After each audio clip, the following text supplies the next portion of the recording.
votre programme d'information avec l'UIL, l'Université internationale de Libreville, le fleuron de la formation universitaire en Afrique. Merci de nous recevoir chez vous, ça fait toujours plaisir comme ça de revenir à la base et de vous présenter l'information politique vraie sur CNN. Je suis Constieka.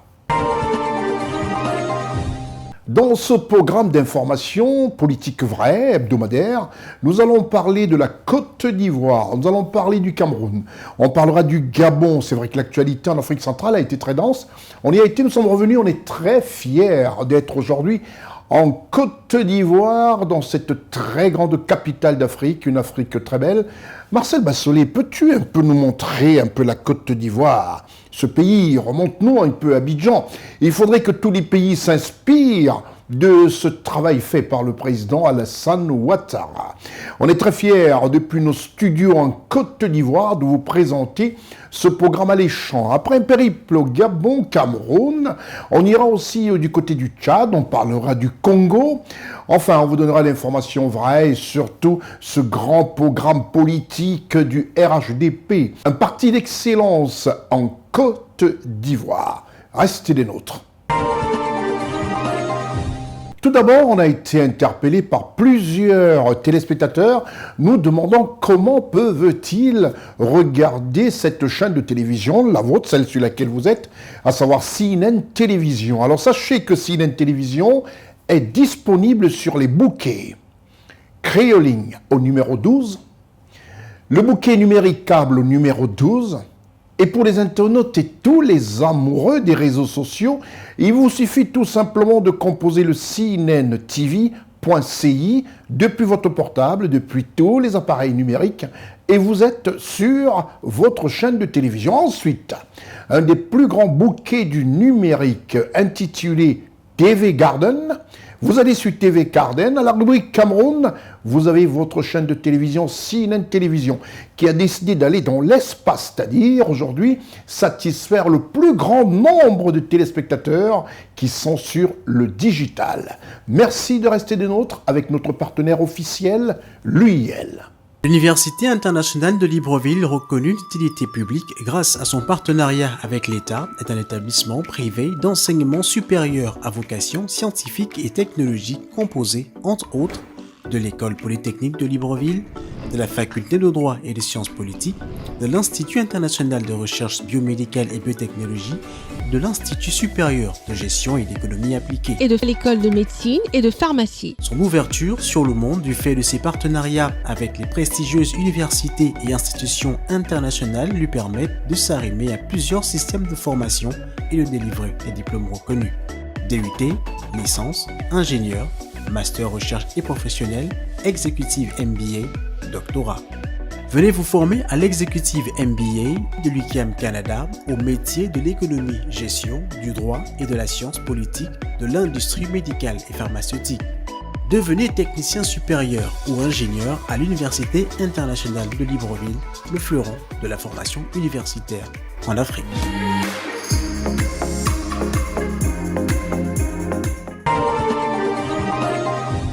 Et comme je disais tantôt, vous voulez regarder CNN, vous avez votre téléphone Android, vous allez sur TV Garden, vous cherchez l'application, vous téléchargez l'application TV Garden, une application qui apparaît comme celle que vous voyez sur votre petit écran. Et vous allez à la rubrique Cameroun, vous avez CNN Télévision qui vous présente l'information vraie. Restez des nôtres, on se retrouve juste après la réclame. On ne cessera pas de parler du SINAC, le Salon international de l'audiovisuel du Cameroun. On a le FESPACO à Ouagadougou et bien désormais tous les hommes de médias ont au Cameroun, ce pays d'Afrique centrale, leur salon international de l'audiovisuel, où tous les fabricants, pour ne pas dire les producteurs de contenu, tous ceux qui sont des patrons de chaînes de télévision, et je profite pour remercier la présence à ce dernier salon de toute l'équipe de NCI, la nouvelle chaîne ivoirienne NCI. Je parle de M. Ange Guilly, le directeur général. Je parle de Cheikh Ivan, tous qui ont émerveillé d'ailleurs le public camerounais qui citait comme un seul homme et qui égrenait comme ça tous les différents programmes de cette chaîne sœur, cette chaîne amie à CNN télévision. Nous allons parler de ce SINAC et la fin de ce SINAC, le Salon international de l'audiovisuel du Cameroun. Le SINAC s'est achevé avec beaucoup d'humilité de la part de la promotrice, Madame Yolande Bodion. Malgré le très grand succès de cette 3e édition, elle est restée sobre. Lors du dîner de clôture, face à tous les festivaliers, elle a simplement dit « merci, merci ». Un mot simple et fort à l'endroit de tous. Reportage depuis Douala, CNN Douala. Merci, des mots de remerciement de la promotrice Yolande Bodion à l'endroit des participants des différentes délégations au comité d'organisation au cours de cette cérémonie de clôture tenue ce 1er mai 2025. Après une semaine d'une folle frénésie, il est temps que les rideaux tombent. Une cérémonie de clôture joyeuse dans une salle féerique, l'on dirait des Oscars. Les petits plats ont été mis dans les grands afin de présenter la grandeur de cet événement qui s'est déroulé pendant une semaine au Parc Vita de Bonamoussadi dans le 5e arrondissement de la ville de Douala, la capitale économique du Cameroun. Le SINAC 2025, ce rendez-vous professionnel des acteurs de l'audiovisuel, a rempli ses objectifs et qui était entre autres offrir une plateforme aux créateurs, producteurs et diffuseurs africains, un espace pour présenter leurs œuvres, établir des partenariats internationaux tout en promouvant la création et la production de contenu audiovisuel africain compétitif, valorisant ainsi la diversité et la richesse de la culture africaine. Une culture africaine représentée dans le secteur de l'audiovisuel actuel. Des masterclass conduites par des experts du secteur de l'audiovisuel numérique, des personnalités de la télévision africaine ont partagé leur expérience. Ceci a permis de fédérer une synergie d'action. Plus de 40 000 visiteurs par jour ont été enregistrés par rapport aux éditions précédentes, une édition mettant l'accent sur l'intelligence artificielle. Alors, durant cette cérémonie de clôture, des prix Sinacius ont été décernés. La télévision CNN remporte le prix du plus beau stand SINAC 2025. Radio Volume 3 remporte 2 distinctions, meilleur stand radio et digital. Le deuxième prix stand a été remporté par la délégation du Niger. Un prix spécial a été décerné à Éco-École, une presse scolaire engagée pour l'éducation et l'éveil des passions des jeunes afin d'assurer la relève médiatique. L'édition 2025 s'achève sur une note positive et plein de succès pour le média CNN, dont le promoteur est M. Konsti Eka, qui a reçu des vifs compliments du ministre de la Communication du Cameroun, de l'ambassadeur Albert Roger Mila et ceux du parrain de l'édition 2025 du SINAC, M. Charles Ndongo, directeur général de la CRTV. Le prochain rendez-vous est pris pour 2026. Le SINAC LAT 4 se tiendra du 25 au 30 avril 2026, toujours à Douala, la capitale économique camerounaise.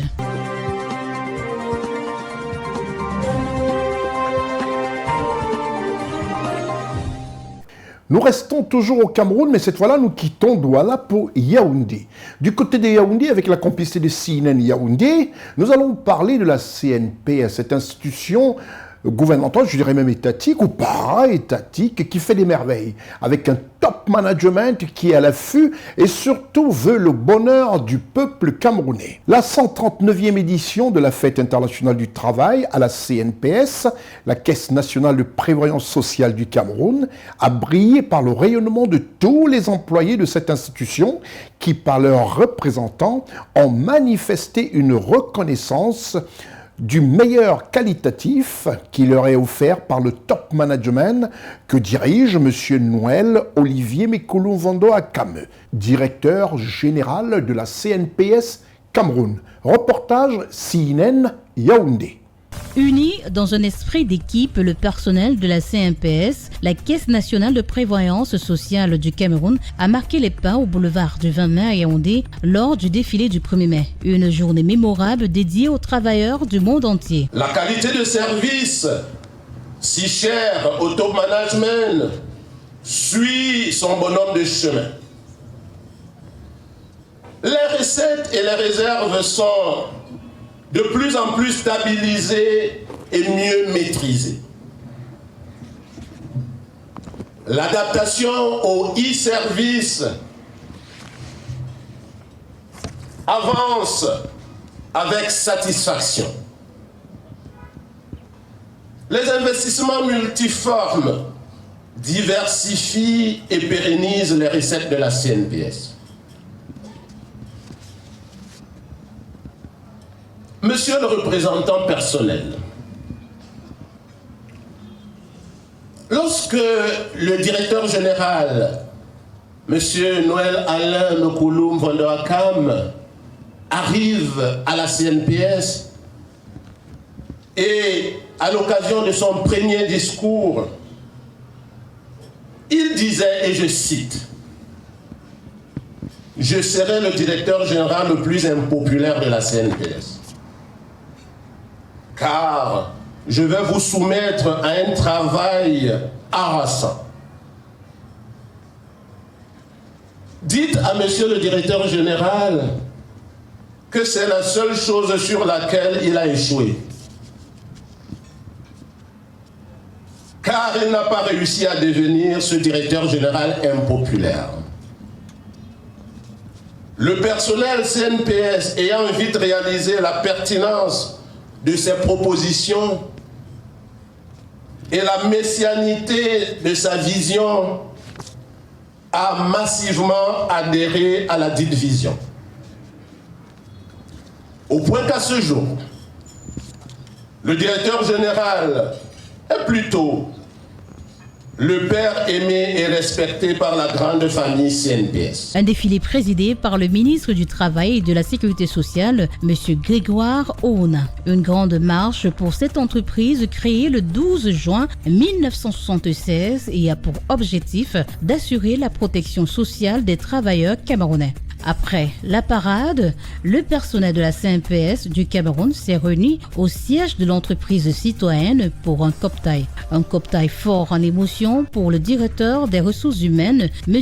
Nana Bello, qui passe son dernier 1er mai avec ses collègues de la CNPS, puisqu'il ira en retraite cette année. Au cours de son allocution, au nom du directeur général, Noël Alain Olivier Mekouloum-Vando a quand même empêché à la dernière minute. Le directeur des ressources humaines a rappelé à l'ensemble du personnel la notion de discipline qui est un gage de performance, d'où les résultats obtenus par la Caisse nationale de prévoyance sociale du Cameroun. L'administration, durant ce cocktail, a profité de l'occasion pour primer les meilleurs employés qui se sont fait démarquer, résultat d'une discipline, d'un travail acharné. Vous avez entendu tout à l'heure dire que la moyenne de toutes les notes tourne autour de 18,50, certes, mais comme on dit moyenne, il y a toujours ceux qui sont en deçà.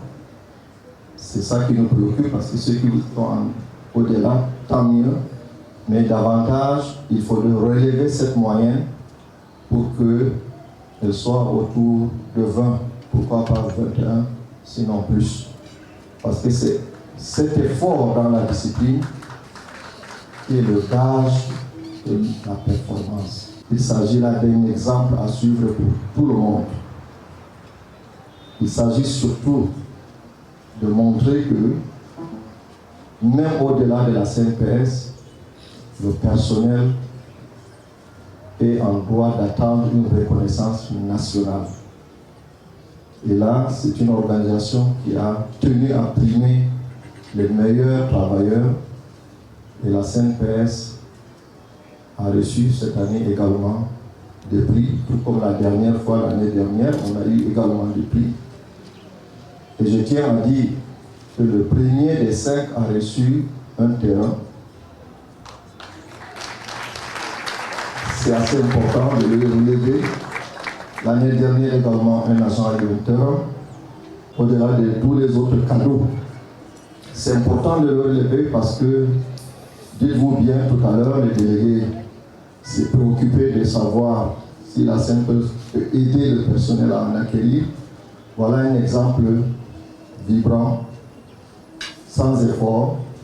C'est simplement le résultat d'une discipline, le résultat du travail acharné. Nous n'avons déboursé aucun sou.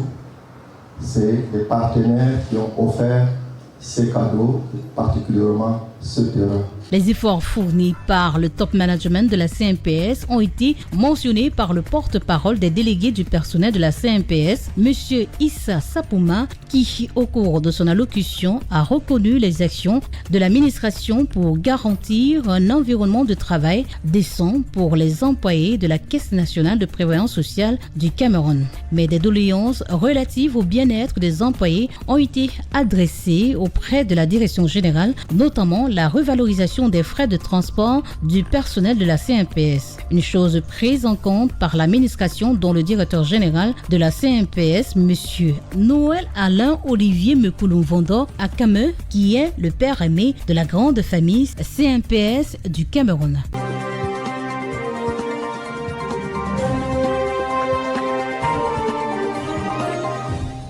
Nous restons toujours en Afrique centrale et nous allons parler du Gabon. Le Gabon fait parler de lui dans tous les sens. Réussite politique, enfin un pays qui montre du doigt le chemin que doivent suivre les pays africains. Le Gabon devient déjà un havre d'abord d'instruction à travers l'UIL, cette grande université internationale de Libreville, qui forme véritablement les étudiants qui sont propres tout de suite à l'emploi. Mais nous restons au Gabon. Revenons sur cette cérémonie d'investiture du président élu de la 5e République gabonaise, son Excellence Brice Clotaire Oligui Nguema. Félicité par ses pairs africains, comme vous les voyez, ils étaient tous là, nombreux, et adulé par ses compatriotes dans un stade de l'amitié plein comme un œuf. Reportage CNN Libreville. Le vainqueur de l'élection présidentielle du 12 avril 2025 au Gabon, son Excellence Brice Clotaire Oligui Nguema, président de la République gabonaise, chef de l'État, chef du gouvernement, a été investi le 3 mai 2025 au cours d'une cérémonie solennelle au stade de l'amitié d'Angondji. Après une phase de transition de 20 mois débutant le 30 août 2023, fait son retour à l'ordre constitutionnel à l'issue d'un processus électoral apaisé et transparent qui s'est déroulé du 29 mars au 12 avril 2025. Arrivé à bord de son command-car, sous les ovations des populations en liesse venues partager cet instant inédit, le chef de l'État a salué ses pairs ainsi que les représentants d'organisations continentales et internationales présentes pour l'occasion. En outre, une prière œcuménique, un défilé terrestre et aérien ainsi que le discours de circonstance du facilitateur mandaté par la CEAC, son Excellence Faustin Archange Touadéra, président de la République centrafricaine, ont également constitué les temps forts de cette cérémonie. J'exhorte le peuple frère gabonais à conserver jalousement la paix et la concorde nationale qui s'exprime à travers cette grandiose cérémonie d'investiture. Rien ne vaut la paix. Rien de durable ne peut se faire sans la paix. Monsieur le Président de la République gabonaise, chers frères, en ce jour qui marque le retour effectif et pacifique à l'ordre constitutionnel de votre beau pays, le Gabon, je voudrais, au nom des chefs d'État de la CEAC et de la facilitation, vous rendre un hommage hautement mérité et saluer votre bonne volonté politique, votre clairvoyance, ainsi que votre patriotisme éprouvé, qui ont permis la conduite exemplaire de la transition politique au Gabon. Je voudrais vous encourager à poursuivre de manière coordonnée avec toutes les autorités constitutionnelles qui auront la lourde responsabilité et le privilège de vous accompagner dans la conduite du mandat historique et exemplaire que le peuple gabonais vient de vous confier. Vive la démocratie, vive la CEAC, vive la République gabonaise restaurée. Je vous remercie.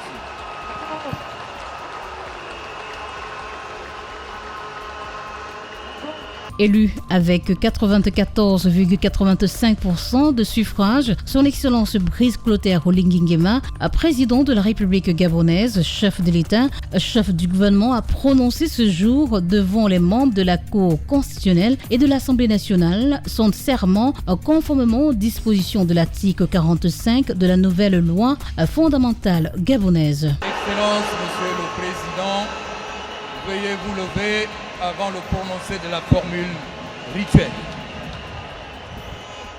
Veuillez vous tenir debout à votre place avant le prononcé de la formule rituelle.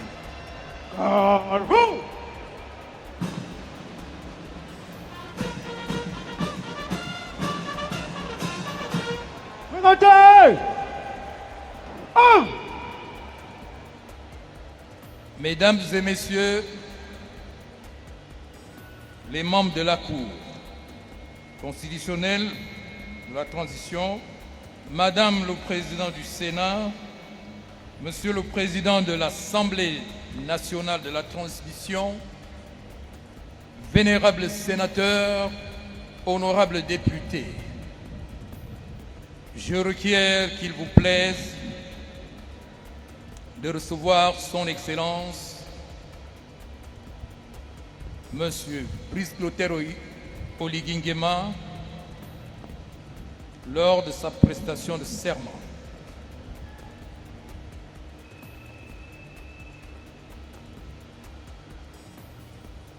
Veuillez vous rapprocher à nouveau du pupitre. Excellence, Monsieur le Président de la République, Président de la République élu, veuillez vous tenir debout devant le pupitre, la main gauche posée sur la Constitution, la main droite levée devant le drapeau, prononcez la formule de serment placée devant vous. Vous avez la parole. Moi,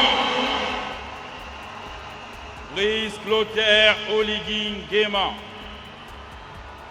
élu président de la République, m'engage devant Dieu,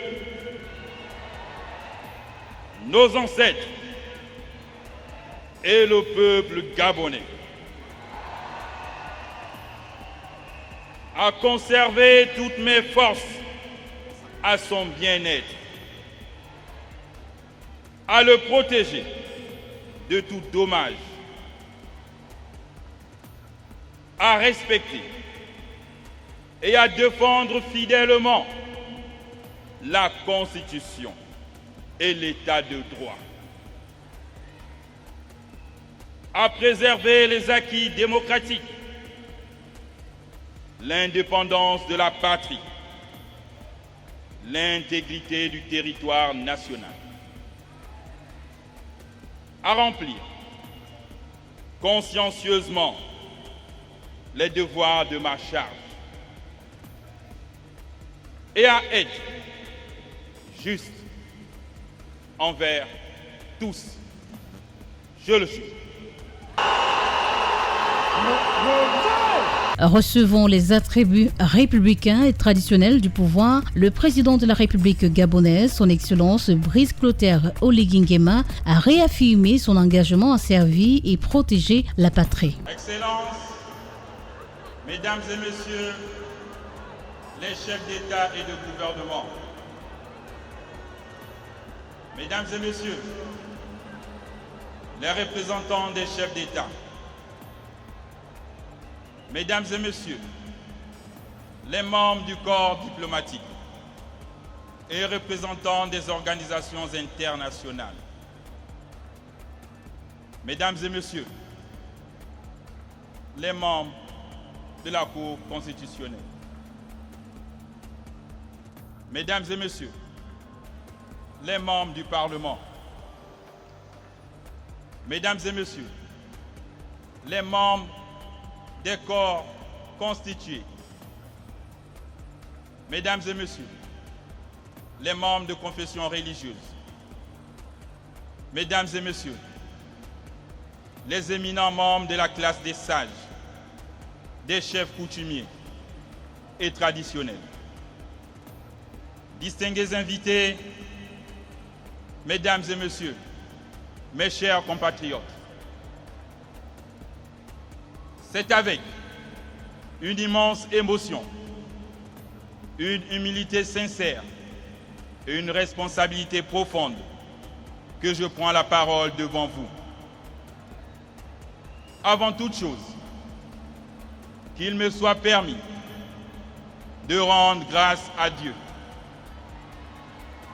À Dieu. Oui, à Dieu. Qu'il m'accorde la sagesse et le discernement nécessaires de gouverner pour l'épanouissement du peuple gabonais. Permettez-moi d'avoir tout aussi une pensée émue pour nos pères fondateurs qui ont sans cesse labouré le sol de notre démocratie. Leur courage nous inspire, leur sacrifice nous oblige. Peuple gabonais, mes chers compatriotes, celui qui se tient aujourd'hui devant vous ne célèbre ni sa victoire, ni celle d'un parti, ni d'une ethnie. Il veut rendre hommage à la renaissance d'une nation.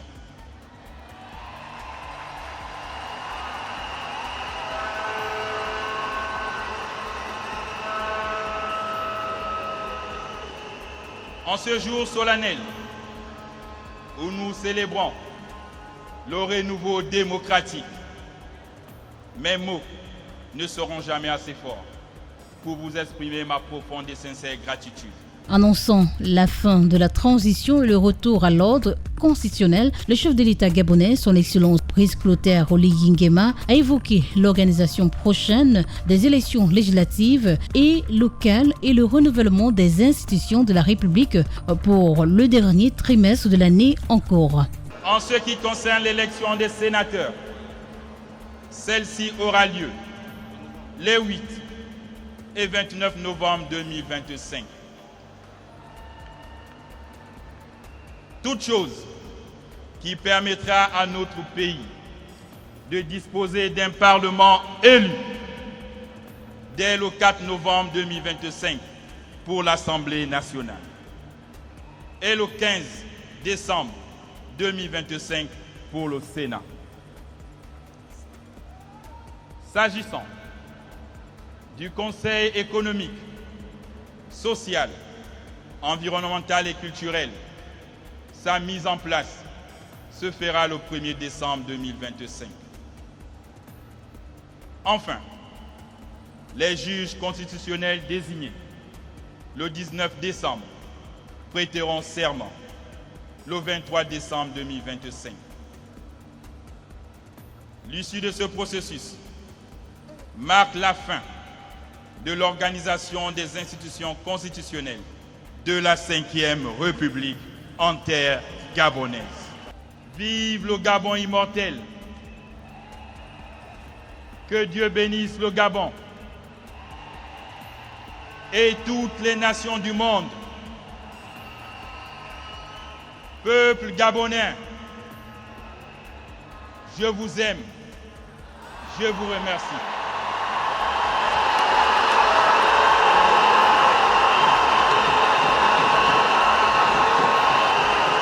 Conscient des défis à relever afin de voir émerger la 5e République gabonaise, son Excellence Brice Clotaire Oligui Nguema a exhorté ses compatriotes à faire preuve de rigueur, de travail et de se détourner des mauvaises pratiques telles que le laxisme, la corruption, la cupidité et l'impunité qui ternissent le vivre ensemble et la cohésion sociale. À la fin de la cérémonie, son Excellence Brice Clotaire Oligui Nguema a reçu les félicitations de ses pairs. Les équipes de CNN Télévision présentes à Libreville pour la circonstance ont recueilli les avis des populations gabonaises. Je suis venu prendre part à cette cérémonie qui est symbolique. Elle est symbolique pour le peuple gabonais. C'est un sentiment de joie Tout le monde est venu vivre vraiment cette investiture de M. Brice Clotaire Oligui Nguema. Alors, et j'ai vu à l'aide de ça des torches indigènes. Il y a eu 9 torches indigènes qui représentaient comme ça les 9 provinces du Gabon. On n'a jamais vu ça avec M. Léomba, on n'a jamais vu ça avec Omar Bongo Ondimba, on n'a jamais vécu ça avec Ali Bongo Ondimba. Mais ce que nous avons vécu avec M.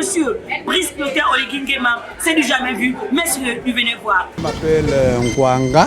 La cérémonie était bonne puisqu'il y a eu beaucoup d'invitations. Les gens qui minent le Gabon, bon, pas eux, mais les invitations étaient un exemple de démocratie républicaine. C'est le vœu le plus ardent du Gabon, d'avoir un président qui vient modifier l'économie du Gabon et son investiture est la belle venue. C'est pour que le Gabon soit à la 5e République et bien travaillé. Je m'appelle Bengon Mollet Arnold. Par rapport à l'investiture du président de la République, tout le monde a suivi et ça a été félicité de tous les Gabonais. Et de par mon avis à moi, l'avis il est positif. Parce que le président de la République, lors de son investiture, a ébloui et a enchanté tous les Gabonais. Et je crois que la majorité du monde ont accepté, n'est-ce pas, l'investiture du président de la République. Et de ma part, son nouveau gouvernement dont il y a eu lieu il y a quelques temps, je trouve son gouvernement, selon sa foi et son intelligence à lui, je crois qu'il faut lui faire confiance. Je m'appelle Nzengue Baptiste. C'est pour la première fois dans notre pays d'avoir suivi une cérémonie d'investiture de manière publique. Et ça a été une très bonne cérémonie. C'était pour la première fois que le Gabon vit une telle cérémonie d'investiture.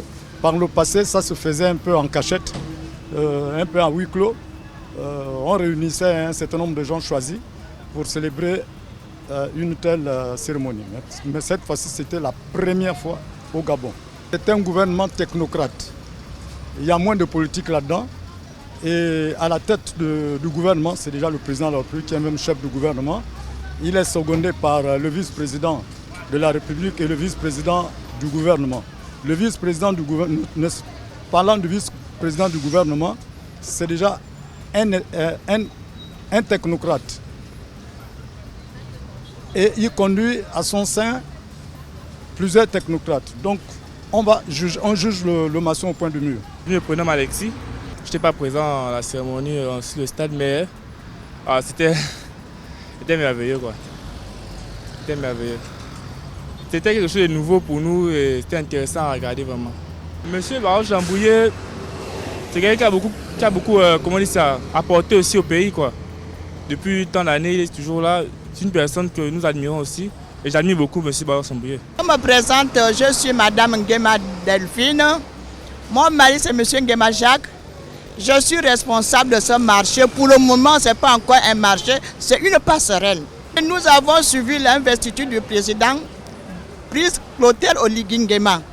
D'abord, nous, le peuple gabonais et le peuple entier, nous sommes contents. C'est que nous sortons dans les tombeaux. Maintenant, comme il est président, nous souhaitons, nous, le peuple gabonais, qu'il nous change notre pays.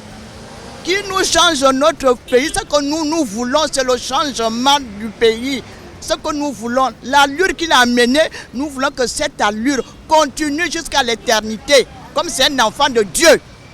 Ce nouveau gouvernement qu'il a pris en place, je ne pense pas du mal. Je pense que ce nouveau gouvernement doit aussi être, comme nous le voulons, le peuple, nous voulons la paix, nous voulons la tranquillité. Nous voulons qu'ils enlèvent la vie chère. La vie chère, le Gabon, vraiment, tout est cher, tout est cher. Maintenant, s'il a fait un nouveau gouvernement, nous voulons que ça change. Qu'il change ce pays, qu'il change ce peuple, qu'il change le peuple qu'il a mis en place. C'est ça que nous voulons. Nous ne voulons pas beaucoup de choses. Nous voulons que nous soyons tranquilles dans notre pays parce qu'il nous a ressuscités. C'est un ange que Dieu nous a envoyé. Il voulait qu'il voie le cas des pauvres, les cas que nous sommes là, nous voulons travailler. Nos enfants sont au chômage. Nos enfants sont à l'étranger. On n'a pas de bourse. Ils n'ont pas de bourse. Nous voulons qu'ils nous aident.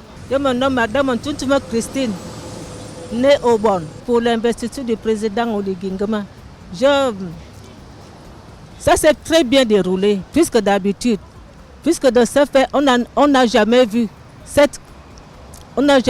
comment s'est passé les autres présidents antérieurs. Mais celui de Nguema a fait de notre Gabon vraiment une fierté éternelle. Le nouveau gouvernement qu'il a constitué, je suis bien content qu'il change. Mais ce que j'implore, c'est Donsma, parce que Donsma, je ne le connais pas. De face, de loin, non, on ne se connaît pas. Mais ce qu'il a rendu comme service à notre pays, le Gabon, à Oligui en particulier, je ne sais pas, là on va le mettre. C'est ce que j'implore dans mon cœur. Parce qu'il a bien servi. Il était, lui, au four et au moulin, un seul homme. Il y a encore aujourd'hui. La cérémonie s'est bien déroulée. Du moment où j'étais présent au stade, on a vraiment aimé surtout les invités qui venaient de l'extérieur, qui ont pris part à cette cérémonie. Bon, sinon, en dehors de ça, ça s'est bien passé. On a apprécié. J'ai apprécié parce qu'il y a eu beaucoup de remaniements et beaucoup de nouveautés à l'intérieur. En tout cas, on espère juste un bon résultat en fin du mandat. Je suis une Gabonaise, mère d'enfants. La cérémonie d'investiture de monsieur le président de la République, Clotaire Oligui Nguema. Mais nous, les mamans du Carrefour, on veut maintenant un marché. C'est bien ça, on va voir ce qu'ils vont devoir travailler le pays. On veut seulement qu'on travaille le pays. On arrange les routes, on arrange tout. On nous donne le travail aux nos enfants. Nous sommes les mamans déjà. Voilà. Je m'appelle Mourola Lengue Clarisse, commerçante du Carrefour Sini. La cérémonie il a pris le pouvoir, ça s'est très bien passé et je le félicite pour ça. Le gouvernement qu'il a donné, c'est bien fait. Mais on attend beaucoup de ce qu'ils pourront faire pour le pays, il n'y a pas de souci. Ce que moi je veux que le gouvernement puisse faire pour nous les commerçants du Carrefour Sini, de nous avoir un marché. Nous, en ce moment-là, d'ici lundi, la mairie vient pour nous dégrépir de là. Nous, on va aller où? On a les écoles des enfants que nous, on paye. On mange à travers ce petit commerce que nous faisons. Si lundi, la mairie vient nous enlever, nous, on part où? On fait comment? Donc, nous, on veut un marché au Carrefour Sini. C'est tout ce que je demande au président de la République. Moi, c'est Maman Magui. C'était tellement beau, tellement bien organisé, tellement super. Vraiment, les mots me manquent quoi d'exprimer ça. Mais c'était bien, c'était vraiment une réussite. Une réussite totale par rapport à l'organisation, par rapport à l'accueil, par rapport au mouvement des Gabonais qui étaient présents. Vraiment, c'était merveilleux. Mais le gouvernement, c'est Oligui lui-même qui met son gouvernement. Donc on suppose qu'il a fait du bon choix. On suppose qu'il a fait un bon choix. Parce que normalement, ce sont les mêmes gens qui ont travaillé avec le père. C'est les mêmes gens qui ont travaillé avec le fils. Et c'est les mêmes gens qui travaillent avec M. Oligui. Nous, on ne peut rien faire. Nous sommes des Gabonais. Nous, on est là, on observe, on voit ce qui se passe. Vous voulez qu'on fasse quel commentaire là-dessus? Je m'appelle Meto Angelina. En tout cas, c'était magnifique avec ces frères africains qui l'ont honoré. J'ai trouvé ça vraiment magnifique, chapeau. Pour le gouvernement, je trouve que le gouvernement, pour moi, c'est comme si c'était une répétition. C'est comme si les Gabonais ne sont pas aptes d'occuper les mêmes postes qu'on donne aux mêmes personnages. Les pères, les enfants. Il y a des Gabonais, des milliers de Gabonais qui peuvent faire le même travail que ces gens sont en train de faire. On ne demande pas à ce qu'on écarte les anciens qui ont déjà brimé beaucoup de postes dans ces gouvernements. Mais on voudrait voir du neuf, de quelque chose de neuf aux yeux des Gabonais, comme on a voulu à ce que le gouvernement ancien, c'est-à-dire les poutistes, partent. Il faudrait aussi que le gouvernement change. Il n'y a pas que les mêmes enfants. Le Gabon regorge des intellectuels.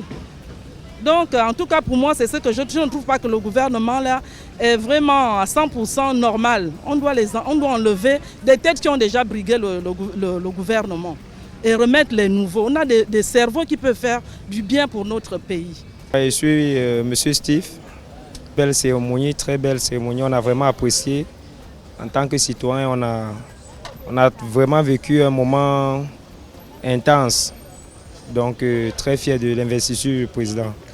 Bon, sincèrement, on attend de les voir sur pied, de les voir à l'œuvre. Car ça fait longtemps qu'on n'a pas eu un gouvernement à la hauteur des citoyens. Donc on attend vraiment les prochaines séances de voir comment ils vont s'organiser pour nous faire plaisir à nous les citoyens aussi, quoi.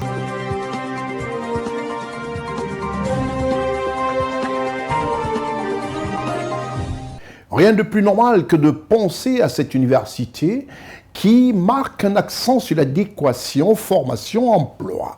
Université chic sur 80 hectares où il y a de l'air pur et où les étudiants ne sont que focalisés sur leurs études.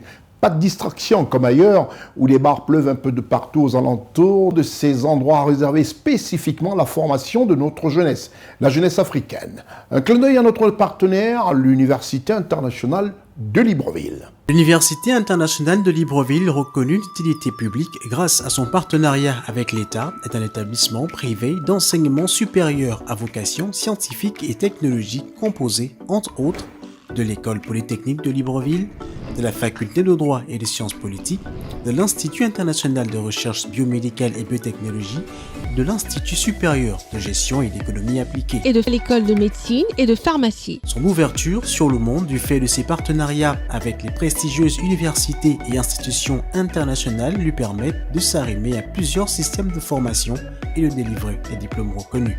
DUT, licence, ingénieur, master recherche et professionnel, exécutive MBA, doctorat. Venez vous former à l'exécutive MBA de l'UQAM Canada au métier de l'économie, gestion, du droit et de la science politique, de l'industrie médicale et pharmaceutique. Devenez technicien supérieur ou ingénieur à l'Université internationale de Libreville, le fleuron de la formation universitaire en Afrique.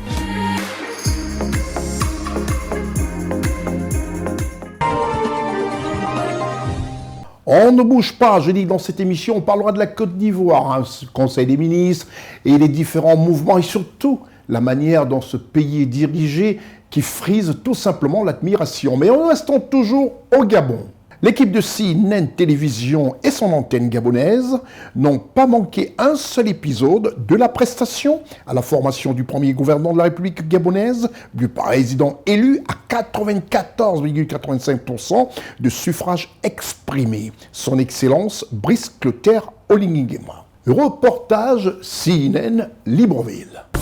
Le président de la République gabonaise, son Excellence Brice Clotaire Oligui Nguema, investi le samedi 3 mai 2025, a procédé le lundi 5 mai 2025 par décret à la nomination du premier gouvernement de la 5e République gabonaise, marqué par l'entrée de plusieurs personnalités issues du monde économique et de la société civile. Ce cabinet traduit la volonté du pouvoir de refonder l'action publique après la transition ouverte en 2023. Ce gouvernement, dévoilé par le secrétaire général de la présidence de la République, marque une nouvelle étape dans le processus de transition politique entamé après le coup de libération d'août 2023. Par décret du président de la République, chef de l'État, chef du gouvernement, est nommé vice-président de la République, Monsieur Séraphin Mundunga. Le premier gouvernement de la 5e République gabonaise est composé ainsi qu'il suit.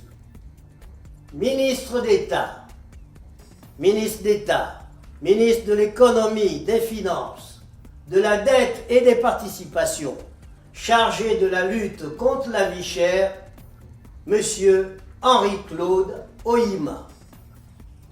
Ministre d'État, ministre de l'Éducation nationale, de l'instruction civique et de la formation professionnelle, Madame Camélia Ntoutoum Leclerc. Ministre d'État, ministre des Transports, de la Marine marchande et de la Logistique, Monsieur Ulrich Manfumbi. Ministre de la Réforme et des Relations avec les institutions, Monsieur François Ndongo-Biam. Ministre des Affaires étrangères et de la Coopération, chargé de l'intégration et de la diaspora, Monsieur Régis Onanga Ndiaye. Ministre de la Défense nationale, Madame Brigitte Onkanoa. Ministre de l'Intérieur, de la Sécurité et de la Décentralisation, Monsieur Herman Imongo. Ministre de la Justice, garde des Sceaux, chargé des droits humains, Monsieur Séraphin Akouré Davin. Ministre de l'accès universel à l'eau et à l'énergie, Monsieur Philippe Tonangoy. Ministre de la Communication et des Médias, Monsieur Paul-Marie Gondjou. Ministre des Eaux et Forêts, chargé du conflit homme-faune, Monsieur Maurice Ntosui Alogo. Ministre de l'Environnement, de l'Écologie et du Climat, Monsieur Maïs Mouissi. Ministre de la Mer, de la Pêche et de l'Économie bleue, porte-parole du gouvernement, Madame Laurence Mengue-Mézoré, épouse Ndong. Ministre des Mines et des Ressources géologiques, Monsieur Gilles Nembe. Ministre du Pétrole et du Gaz, Monsieur Sosten Ngema Ngema. Ministre de la Santé, Professeur Adrien Mougougou. Ministre du Logement, de l'Habitat, de l'Urbanisme et du Cadastre, Monsieur Ludovic Meunier. Ministre du Tourisme durable et de l'Artisanat, Monsieur Pascal Ogoué Siphon. Ministre de la Planification et de la Prospective, Madame Louise Mvono. Ministre des Affaires sociales et de l'Inclusion, Madame Nadine Awanang, épouse Anato. Ministre de l'Enseignement supérieur et de la Recherche scientifique, Monsieur Simplice Désiré Mamboula. Ministre de la Fonction publique et du renforcement des capacités, Professeur Marcel Ibinga, épouse Ititsa.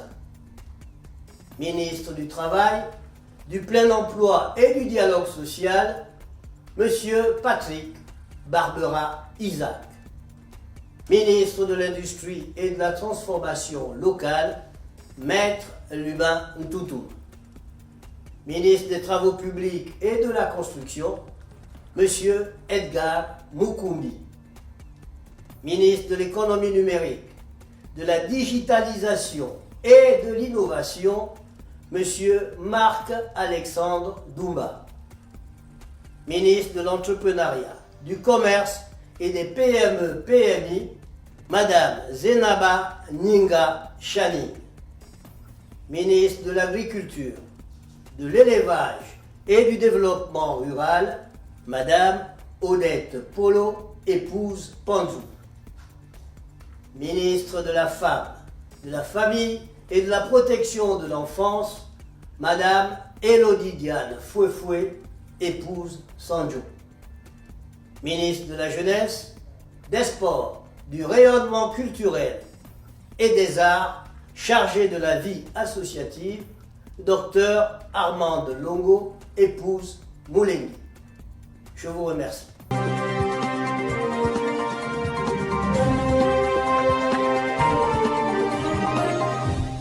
Nous allons quitter le Gabon pour la Côte d'Ivoire. La Côte d'Ivoire, ce pays présidé par son Excellence Alassane Ouattara, qui a décidé de poursuivre l'œuvre du père fondateur de la Côte d'Ivoire, à savoir Félix Houphouët-Boigny, à travers un développement exponentiel, comme vous le constatez d'ailleurs.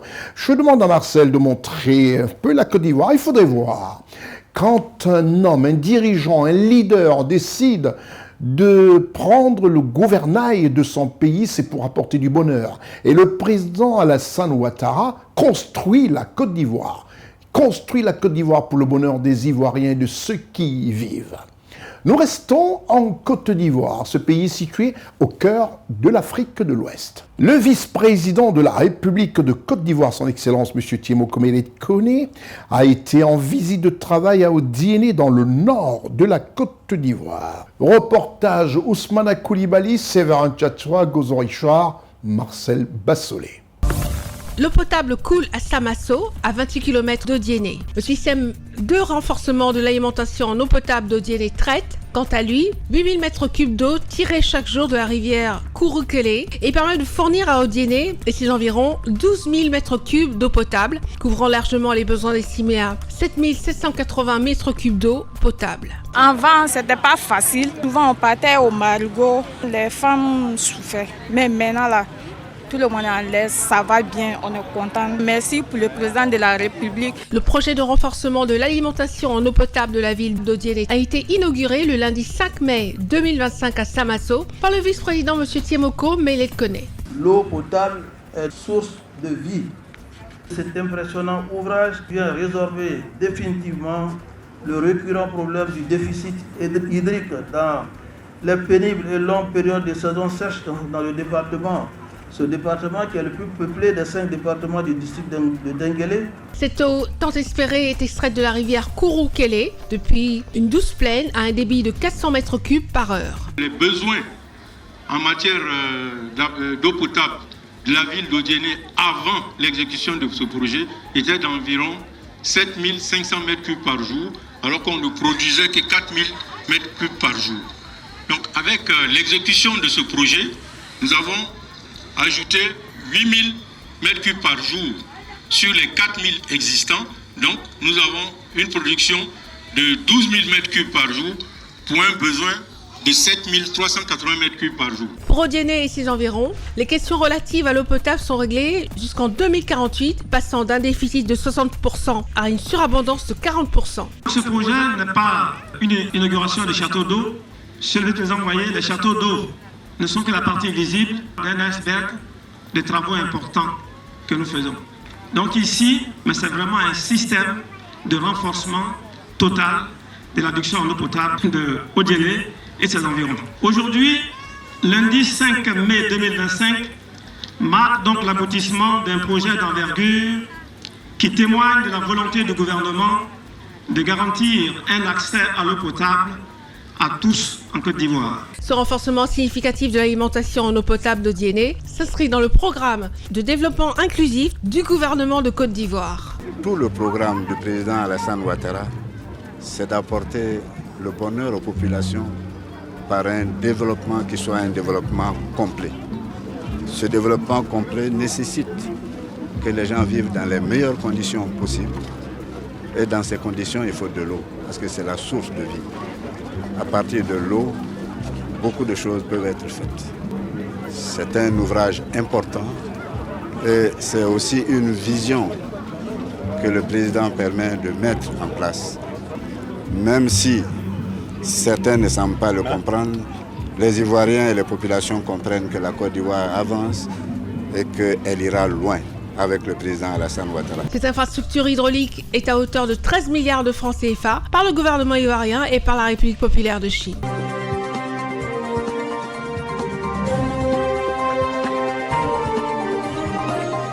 On reste toujours en Côte d'Ivoire pour voir comment les choses se font, comment les choses se passent. Et cette Afrique qui doit s'enorgueillir d'avoir des excellents dirigeants. Toujours à Odiéné, l'inauguration de l'agence auxiliaire de la Banque centrale des États de l'Afrique de l'Ouest a été présidée par le vice-président de la République de Côte d'Ivoire, M. Tiemoko Mélète Koné. Reportage depuis Odiéné, Ousmane Koulibaly, Gozo Richard, Séverin Tchatchoua, Marcel Bassolé.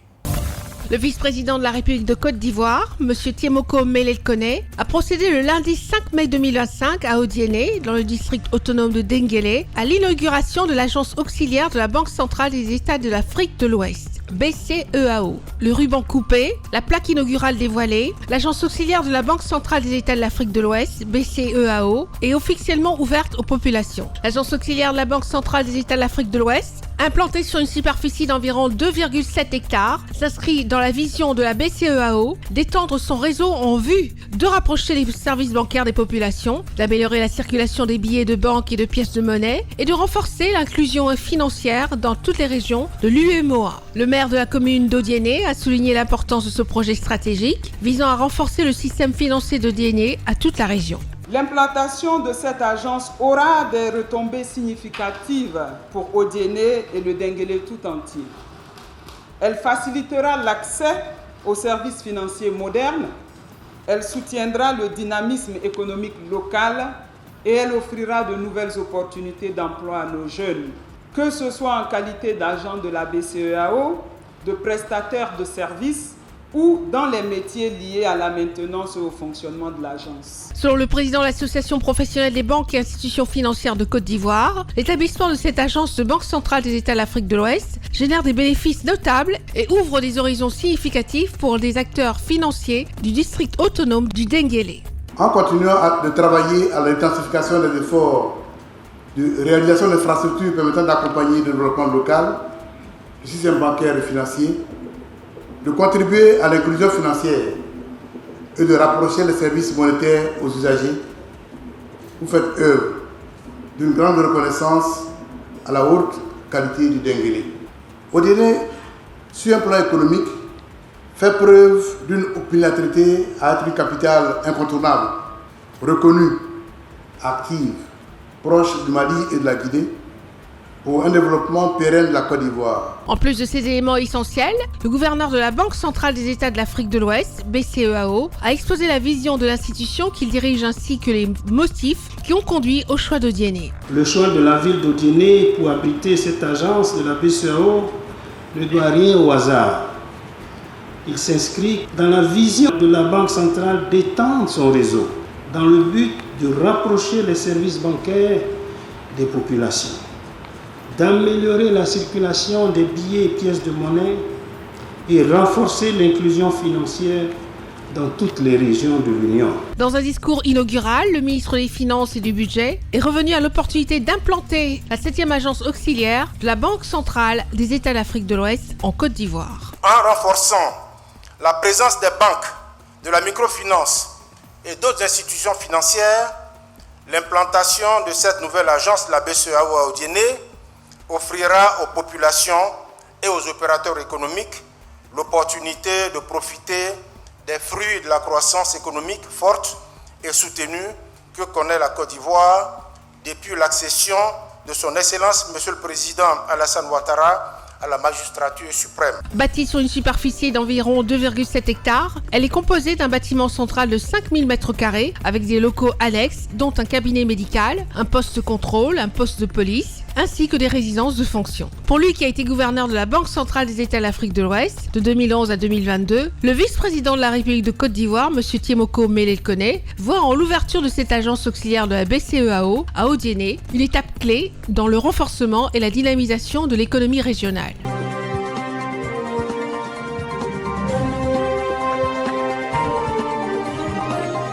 Oui, l'Afrique suit son rayonnement sur notre chaîne de télévision. Sur CNN Télévision, pas d'invective. Sur CNN Télévision, il faut montrer aux jeunes Africains, certains qui n'y croient plus, ou qui ont commencé à être sceptiques sur l'Afrique, que l'Afrique se porte bien. Et d'ailleurs, qui ne construit pas son continent ou encore son pays? Et c'est pour ça que dans cette émission, on a coutume de présenter un pays. Nous, en Afrique, nous avons notre Cap-Vert. Nous allons au Cap-Vert. Reportage Marcel Bassolé, Constant Ika. Le Cap-Vert, ou la République du Cap-Vert, en portugais Cabo Verde, ou República de Cabo Verde, est un État insulaire d'Afrique de l'Ouest composé d'un archipel de 10 îles volcaniques. Situé dans l'océan Atlantique, au large des côtes du Sénégal et de la Mauritanie, il couvre une superficie d'environ 4000 km². Praia, la capitale, se trouve à 644 km à l'ouest de la presqu'île du Cap-Vert, au Sénégal. L'archipel se divise en deux séries d'îles. Au sud, les îles de Sotavento, Bravafogo Sao Tiago ou Santiago de Mayo. Et au nord, les îles de Barlavento, Boa Vista, Sal, Sao Nicalo, Santa Lucia, Sao Vicente et Santo Antão. L'île de Santiago comprend à elle seule plus de la moitié de la population du pays et Praia est la plus grande ville du pays. Les îles étaient inhabitées avant l'arrivée des premiers explorateurs portugais en 1456. Première colonie européenne dans les tropiques, elle sert de tête de pont à la traite des esclaves et au commerce triangulaire. Le Cap-Vert attire alors de nombreux corsaires et pirates, parmi lesquels Francis Drake vers 1580. Le naturaliste Charles Darwin visite également l'archipel en 1832. La colonie continue de croître au XIXe siècle en devenant une escale sur les routes maritimes menant aux Indes orientales et à l'Australie. Au cours du XXe siècle, plusieurs famines déciment la population. Le pays accède à l'indépendance en 1975 et devient membre de la CEDEAO l'année suivante. À cette époque, de nombreux Capverdiens émigrent à l'étranger, constituant une diaspora supérieure en nombre à la population résidente du pays. La plupart des habitants se définissent aujourd'hui comme des créoles. De nos jours, le Cap-Vert possède une économie centrée sur la production de services, notamment dans le tourisme. De langue portugaise et créole capverdien, sa culture se nourrit d'influences européennes et africaines. La musique capverdienne et ses différentes composantes, funana, coladeira, moma, la kizomba, ont été popularisées dans le monde entier par la chanteuse Cesaria Évora. Le catholicisme est la région dominante, 90%, et le clergé a encore une forte influence sur la population. Même si l'islam tend à se diffuser avec l'arrivée des migrants maliens et sénégalais. Les premiers dirigeants du nouvel État indépendant sont issus du mouvement indépendantiste et créateur d'un parti, le Parti africain pour l'indépendance du Cap-Vert, en sigle PAICV, qui est initialement promu comme parti unique, au pouvoir dans la deuxième moitié des années 1970 et dans les années 1980. Ces dirigeants cherchent à restaurer l'activité agricole, développer la pêche, l'exploitation du sel, le tourisme et amorcer la création d'une industrie, conserverie, cimenterie et textile. Un plan de reforestation est également lancé. La santé et l'éducation figurent aussi parmi les priorités. L'arrivée au pouvoir du mouvement pour la démocratie, en sigle MPD, centre droit en 1991, accélère le passage à l'économie de marché commencé dès les années 1980. Le gouvernement lance alors un programme de privatisation et en appelle aux investisseurs étrangers, les banques, centrales électriques, les stations-service, etc.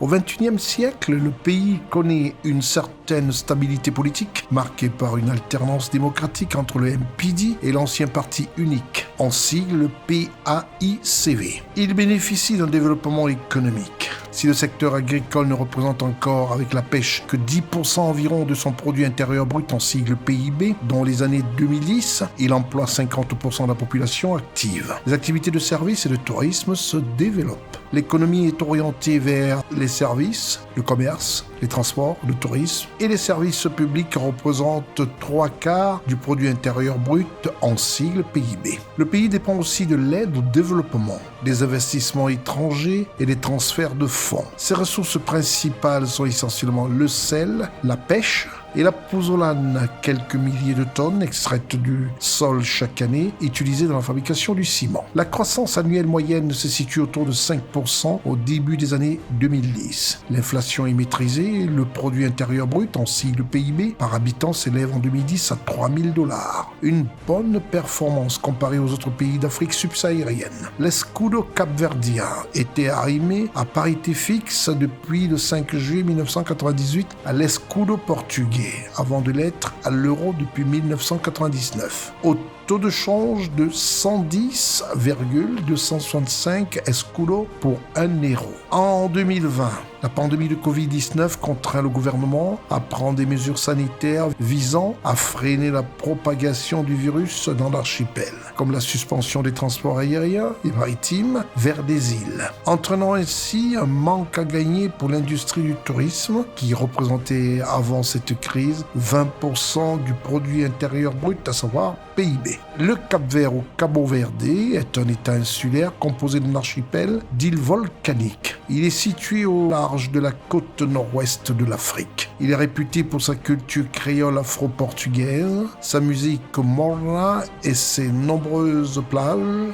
La plus grande île, Santiago, abrite la capitale actuelle, Praia, et l'ancienne capitale Cidade Vella avec sa forteresse Fort Real de Sao Felipe, perchée au sommet d'une falaise. La capitale du Cap-Vert est bel et bien Praia, située dans le continent africain avec une superficie de 4033 km² et sa devise Escudo Cabo-Verdien, langue officielle le portugais. Sa population est estimée à 598 682 habitants selon la Banque mondiale. Son président n'est autre que son Excellence M. José Maria Neves, président du Cap-Vert.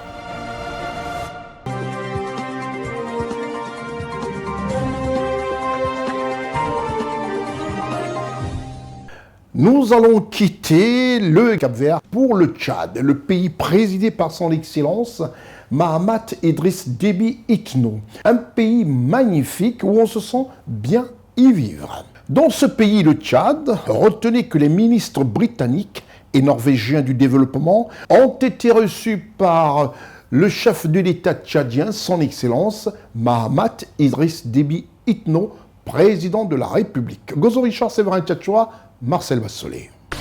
Le président de la République, chef de l'État, le maréchal Mahamat Idriss Déby Itno, a reçu cet après-midi une importante délégation conjointe du Royaume-Uni et de la Norvège. Conduite par Madame la baronne Lindsay Chapman de Darlington, ministre britannique du Développement international, et son homologue norvégien, M. Asmund Aukrust, la délégation a évoqué avec le chef de l'État divers sujets se rapportant au renforcement des liens diplomatiques et à la réponse à la crise humanitaire. L'entrevue avec le chef de l'État qui s'est déroulée en présence de la ministre de l'Action sociale, de la solidarité et des affaires humanitaires, Madame Zahra Mahamad Issa, de la ministre déléguée auprès du ministre des Finances, du budget, de l'économie, du plan et de la coopération internationale, Madame Fatima Aram Assil, et des proches collaborateurs du chef de l'État, a été dominé par le renforcement de la coopération bilatérale entre le Tchad, le Royaume-Uni et la Norvège, ainsi que la situation humanitaire alarmante dans l'est du pays.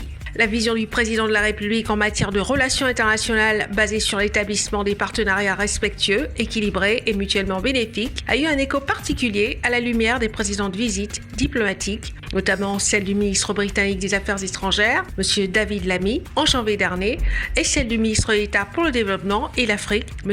Andrew Mitchell, en mars 2024. Face à la crise humanitaire causée par la guerre au Soudan, qui a entraîné un afflux massif et incessant de réfugiés dans l'Est tchadien, le chef de l'État a tiré la sonnette d'alarme.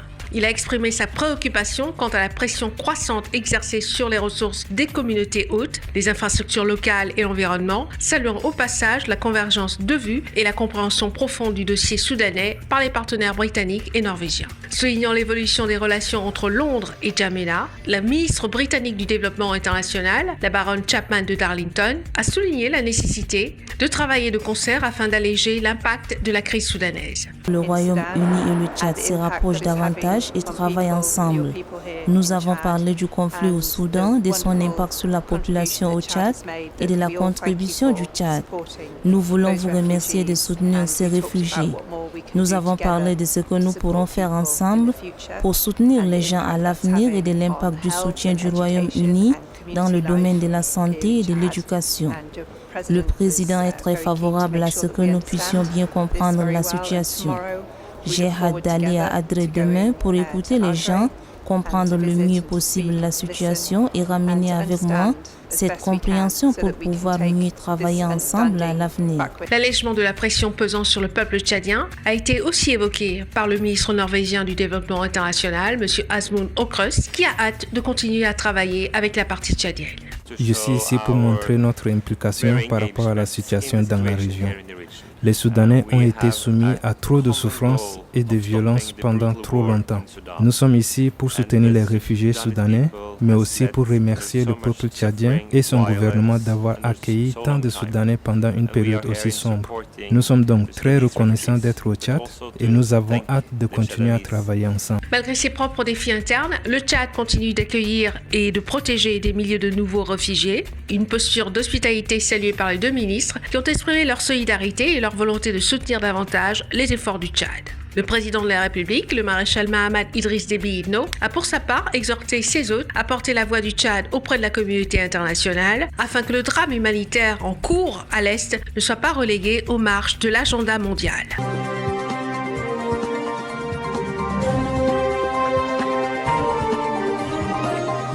On quitte le Tchad pour la Côte d'Ivoire. Cette Côte d'Ivoire, où, comme je disais tantôt, tout se fait à merveille. Un grand parti, le RHDP, le Rassemblement des oufouettistes pour la paix.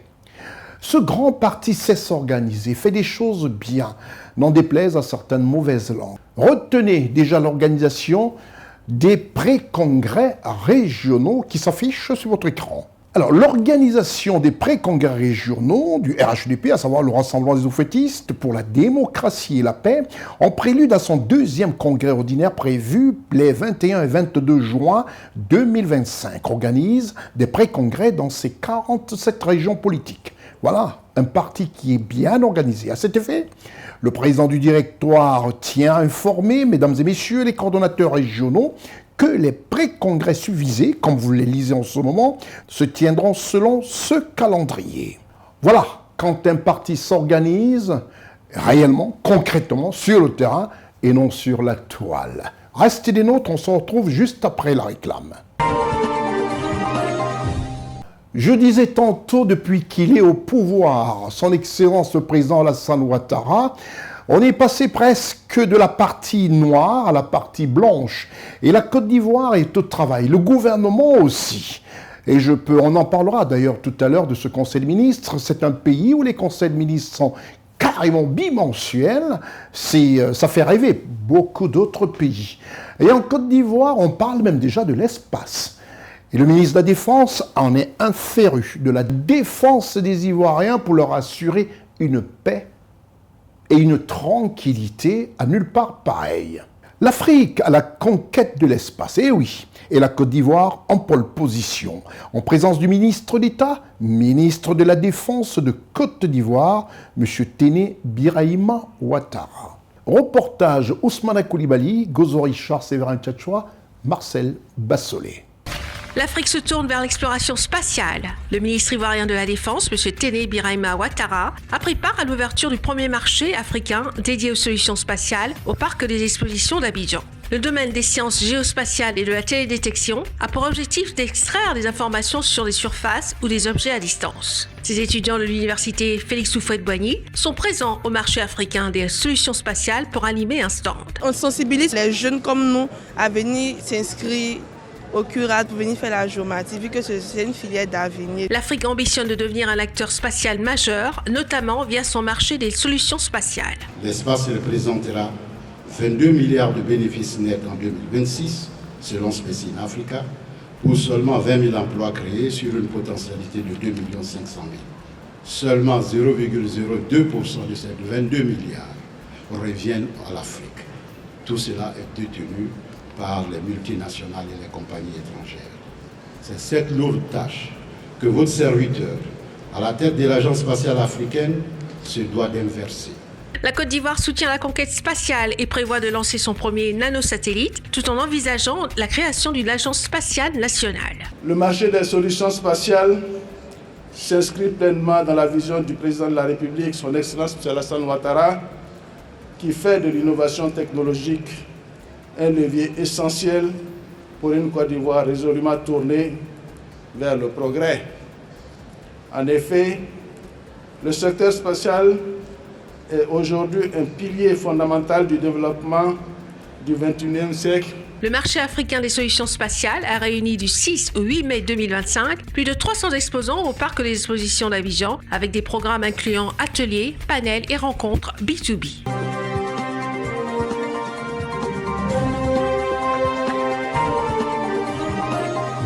On quitte un temps soit peu la Côte d'Ivoire pour le Congo. Le Congo de son Excellence, M. Denis Sassou Nguesso, président de la République du Congo. Son Excellence Denis Sassou Nguesso est en Russie. La raison, il a été reçu par son Excellence M. Vladimir Poutine en Russie. Son Excellence M. Vladimir Poutine, président de la Russie, a accordé une audience au chef de l'État congolais, son Excellence M. Denis Sassou Nguesso. Gozo Richard, Séverin Tchatchoua, Marcel Bassolé pour un écho depuis la Russie. Le chef de l'État congolais, son Excellence Denis Sassou Nguesso, a été reçu au Kremlin dans la soirée du mercredi 7 mai 2025. Il s'est d'abord entretenu en privé avec son homologue russe, Vladimir Poutine, sur des sujets d'intérêt commun. Par la suite, cet échange s'est élargi en bilatéral, impliquant leurs délégations respectives. Séance en cours de laquelle les deux chefs d'État ont prononcé des allocutions axées sur l'exponentielle coopération bilatérale. Souhaitant la bienvenue à son invité de marque, dans son propos liminaire, le président de la Fédération de Russie a rappelé le rôle très significatif joué par Brazzaville dans la guerre de 1945. Brazzaville qui était érigé à l'époque en quartier général de Charles de Gaulle. S'appuyant sur l'excellence des relations d'amitié et de coopération qui lient les peuples russes et congolais, le président de la Fédération russe, Vladimir Poutine, a souligné les efforts du chef de l'État congolais dans le raffermissement de cette coopération, mais surtout l'activisme de la diplomatie congolaise dans les grands débats internationaux, à l'image de l'engagement du président de la République congolaise dans le dossier libyen. Dans le contexte de la célébration des événements solennels à l'occasion de la grande victoire, nous savons qu'en 1940-1943, dans votre capitale actuelle, à Brazzaville, le mouvement anti-hitlérien, la France libre, c'était le président futur de la France, M. Charles de Gaulle, qui a fondé ce mouvement. Et le quartier général s'est trouvé à Brazzaville et nous savons que les Congolais avaient soutenu activement ces activités. Votre participation aux événements consacrés à la grande victoire fait preuve du bon caractère de nos relations basées sur l'amitié et le respect mutuel. L'année dernière, nous avons célébré le 60e anniversaire de l'établissement de relations diplomatiques entre nos deux pays. Nous apprécions, Monsieur le Président, le fait que vous accordez une attention particulière au développement de nos relations. Vous avez visité notre pays plusieurs fois pendant l'Union soviétique et ensuite quand la Russie était formée. Nos chiffres d'affaires sont modestes maintenant, mais nous travaillons d'arrache-pied pour faire en sorte que nous réussissions. Nous formons les 4 nationaux en Russie, les 4 Congolais. Maintenant, environ 750 étudiants congolais font leurs études en Russie. 250 bourses étatiques sont accordées chaque année. Nous sommes prêts à faire augmenter ce quota.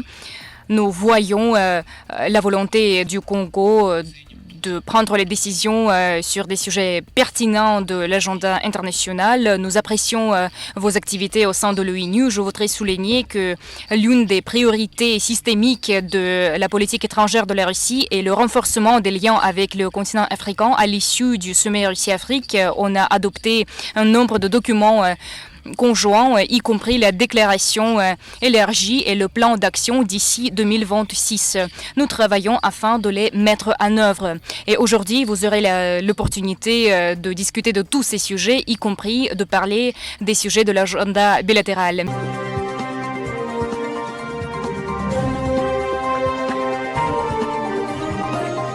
C'est avec cette information que nous faisons un clin d'œil à notre partenaire officiel, l'Université internationale de Libreville. Aussi, vous qui nous regardez, avez des enfants ou encore des jeunes frères pour faire des études avec des meilleurs professeurs aguerris à l'instruction universitaire. Un seul choix, une seule adresse, l'UIL, notre partenaire officiel. L'Université internationale de Libreville, reconnue d'utilité publique grâce à son partenariat avec l'État, est un établissement privé d'enseignement supérieur à vocation scientifique et technologique composé, entre autres, de l'École polytechnique de Libreville, de la Faculté de droit et des sciences politiques, de l'Institut international de recherche biomédicale et biotechnologie, de l'Institut supérieur de gestion et d'économie appliquée, et de l'école de médecine et de pharmacie. Son ouverture sur le monde du fait de ses partenariats avec les prestigieuses universités et institutions internationales lui permettent de s'arrimer à plusieurs systèmes de formation et de délivrer des diplômes reconnus. DUT, licence, ingénieur, master recherche et professionnel, exécutive MBA, doctorat. Venez vous former à l'exécutive MBA de l'UQAM Canada au métier de l'économie, gestion, du droit et de la science politique de l'industrie médicale et pharmaceutique. Devenez technicien supérieur ou ingénieur à l'Université internationale de Libreville, le fleuron de la formation universitaire en Afrique.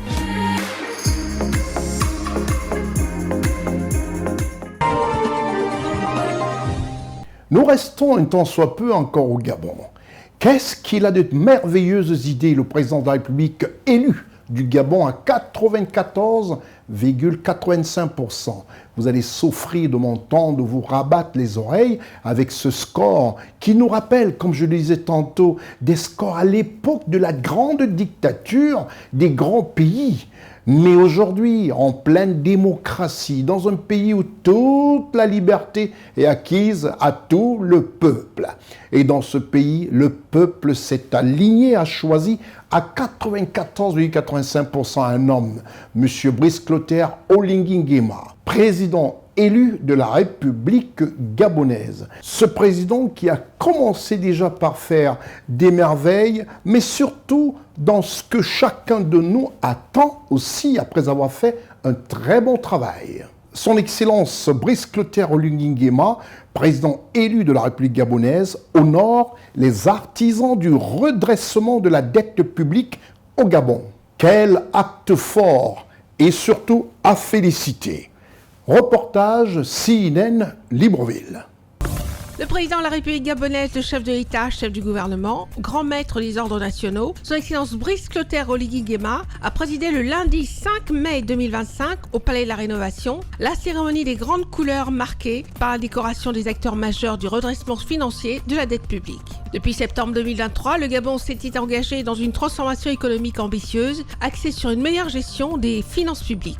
Face à une dette intérieure évaluée à 2196 milliards de francs CFA en février 2025, le gouvernement a pris des mesures concrètes pour préserver les équilibres économiques et soutenir les populations, notamment à travers le paiement de la dette sociale, des pensions et des rappels de solde. Dans ce contexte, l'opération Mouélé, qui a pour but le reprofilage partiel de la dette et une mobilisation des ressources, a permis, grâce à un dialogue avec les créanciers nationaux, de rééchelonner la dette intérieure. Ce sont ainsi 2485 milliards de francs CFA qui ont été apurés, renforçant la confiance des partenaires économiques et réaffirmant la crédibilité du Gabon sur les marchés régionaux. Cette opération marque par ailleurs la vision du chef de l'État de mettre au cœur de ce septennat le respect des engagements de l'État vis-à-vis des bailleurs de fonds et surtout d'assurer à la République gabonaise un accompagnement stratégique et financier de haut rang permettant de répondre au financement des projets du Programme national de développement pour l'amélioration des conditions de vie des Gabonaises et des Gabonais. Ainsi, au cours de cette cérémonie, premier acte officiel solennel du président élu, son Excellence Brice Clotaire Oligui Nguema, au lendemain de son investiture, 13 personnalités ayant œuvré pendant la transition au rééchelonnement de la dette publique de l'État ont reçu des distinctions honorifiques les élevant au rang de dignité de Grand Croix, Grand Officier et Officier dans l'Ordre national du mérite gabonais. Je vous élève à la dignité de Grand Croix, de Grand Officier dans l'Ordre national du mérite de l'Étoile équatoriale, avec mes félicitations.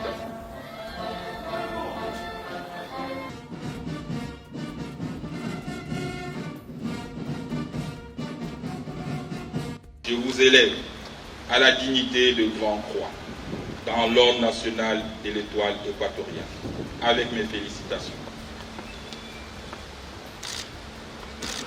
Ces distinctions qui vont à l'endroit des acteurs majeurs nationaux du redressement financier, ainsi qu'aux partenaires extérieurs du développement, témoignent de la reconnaissance de la nation à ces dignes personnalités qui ont mis leur énergie et leur savoir-faire au service de l'honneur et du renom de la nation gabonaise. Je voudrais vous dire merci pour l'occasion que vous me donnez pour adresser à son Excellence, Monsieur le Président de la République, toute ma reconnaissance et tous mes remerciements pour m'avoir décoré ce matin. Je pense que c'est une façon de reconnaître que j'ai participé activement et peut-être, pourquoi pas positivement, à l'action gouvernementale qui a abouti aujourd'hui à l'apaisement et à la réussite de cette transition. Je voudrais rendre grâce à Dieu sur cette place du CTRI et exprimer ma profonde gratitude au président de la République, chef de l'État, chef du gouvernement, chef suprême des forces de défense et de sécurité, pour ce grand honneur qu'on vient de me faire.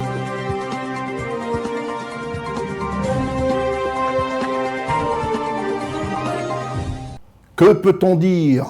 Est-ce que le président élu de la République gabonaise a un éclairage divin? On ne saurait le lui refuser, surtout quand on sait que partout où il passe, à chaque prise de parole, Dieu est d'abord en avant.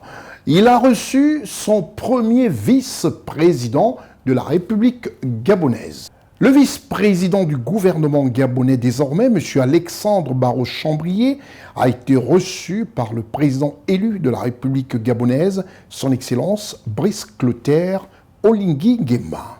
Reportage CNN Libreville. Peu après sa nomination, M. Alexandre Barrot-Chambrier, vice-président du gouvernement gabonais, est allé exprimer sa gratitude au président de la République gabonaise, son Excellence Brice Clotaire Oligui Nguema.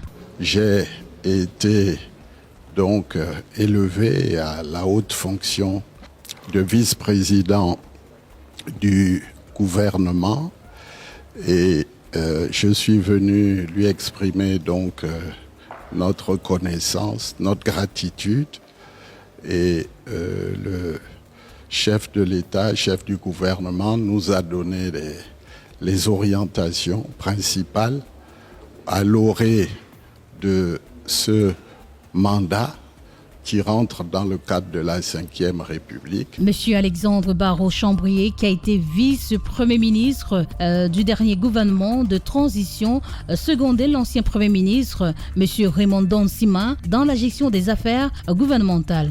Il est un économiste de réputation internationale ayant travaillé au sein du Fonds monétaire international, professeur d'université et grande école. Il occupait le poste de numéro 2 dans le mouvement Alternance 2023. Les deux hommes ont déterminé la stratégie à suivre afin d'obtenir les résultats sans délai. Et les priorités, c'est le social, c'est l'eau, c'est l'électricité. Que chaque Gabonais puisse accéder à ces importants bienfaits. Les priorités, c'est lutter contre le chômage des jeunes. Les priorités, c'est diversifier l'économie, c'est renforcer les finances publiques. Le vice-président du gouvernement gabonais, M. Alexandre Barrot-Chambrier, est président d'un parti politique au Gabon. Il est nommé pour épauler le chef de l'État dans l'action gouvernementale. On s'attend à ce que son expérience lui donne la capacité de répondre efficacement aux besoins et attentes des Gabonaises et des Gabonais.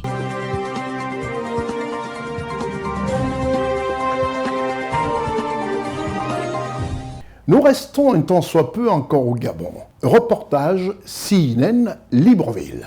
Son Excellence Brice Clotaire Oligui Nguema, président de la République du Gabon, chef de l'État, chef du gouvernement, a reçu ce jour le serment du vice-président de la République et du nouveau gouvernement. Cette prestation de serment intervient après la cérémonie d'investiture du président de la République du 3 mai dernier. Cérémonie au cours de laquelle le chef de l'État s'est engagé, lors de son discours d'investiture, à mener le Gabon vers une gouvernance responsable et participative, à servir, protéger et unir tous les Gabonais. À cet effet, le président de la République gabonaise, son Excellence Brice Clotaire Oligui Nguema, a appelé à la responsabilité de tous, à mettre fin au laxisme, à la paresse, à la corruption, afin de faire place à une administration performante. Le président de la République du Gabon, en présence des membres de la Cour constitutionnelle, a déclaré ouverte l'audience solennelle de prestation de serment du premier gouvernement de la Ve République gabonaise.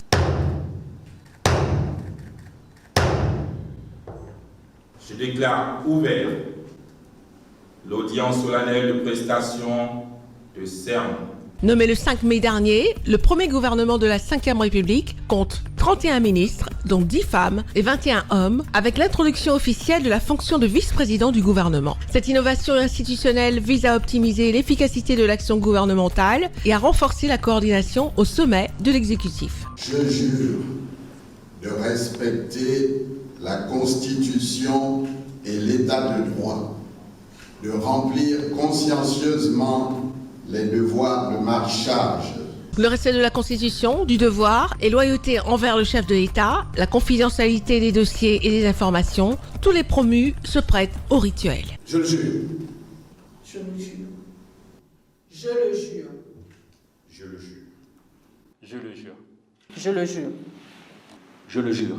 La nouvelle équipe gouvernementale doit concrétiser la vision du président de la République gabonaise, Son Excellence Brice Clotaire Oligui Nguema, en vue de construire le nouveau Gabon. Pour réaliser avec moi les espoirs de tout un peuple, sachez qu'il n'y a pas de place pour ceux qui ne seront pas viscéralement attachés à satisfaire des besoins du peuple dans notre 5e République. Monsieur le vice-président du gouvernement, soyez vigilants et attentifs aux attentes de nos concitoyens. Une telle attitude nécessite un engagement constant et une solidarité sans faille pour enfin notre essor vers la félicité.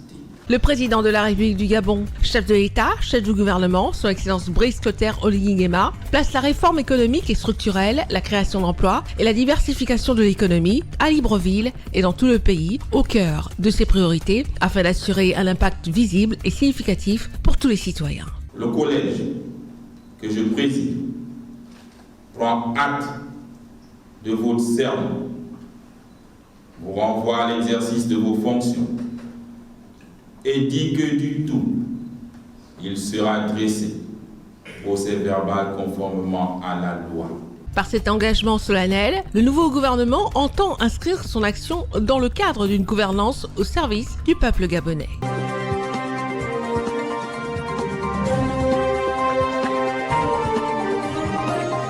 Qu'est-ce que ça fait plaisir aux Africains, aux jeunes Africains que nous sommes, de voir comment dans nos pays, les choses se font, peut-être petit à petit, au petit trot, mais bien, pour le bonheur de tout un peuple. Nous quittons le Gabon pour le Cameroun. Et reportage, l'équipe de Ciné Ousmana Koulibaly, avec la complicité de Marcel Bassolé.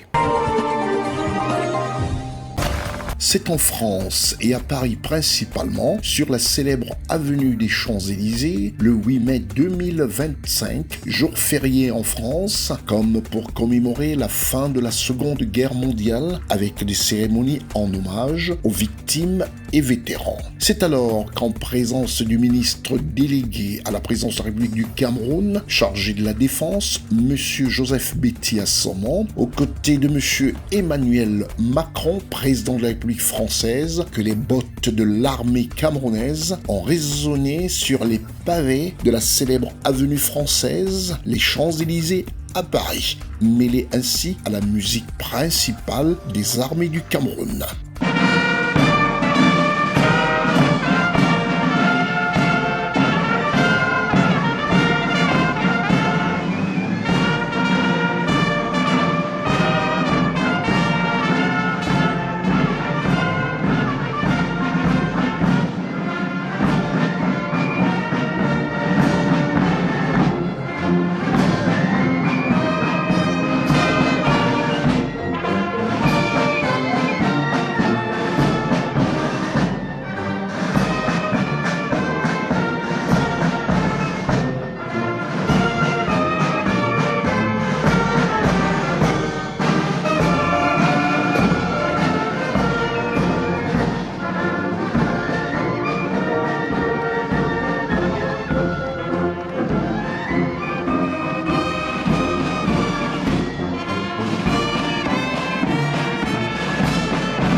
Comme pour attester les bonnes relations franco-camerounaises, l'armée camerounaise vêtue de vert rose-jaune a rayonné sur la plus belle avenue française, les Champs-Élysées à Paris, en présence du ministre délégué à la présidence de la République en charge de la Défense, M.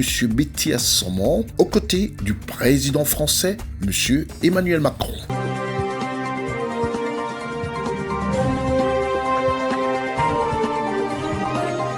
Sur les terres de Félix Houphouët-Boigny, sur les terres de son Excellence Philippe Yassé, et aujourd'hui désormais sur les terres du président Alassane Ouattara, qui est au gouvernail de ce pays et qui le transforme, qui fait exactement ce qu'auraient voulu les pères fondateurs de cette Côte d'Ivoire, à savoir poursuivre le développement pour offrir le bonheur à tous.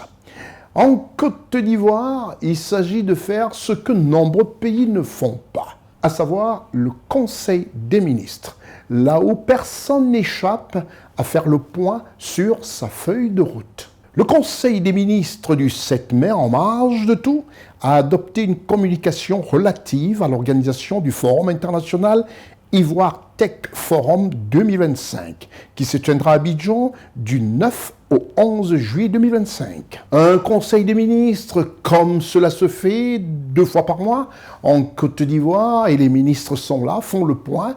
Personne n'échappe à la règle du travail imposée par le président de la République, sous l'égide aussi comme ça du Premier ministre Robert Begré-Mambé. Et en Côte d'Ivoire, les choses vont bien.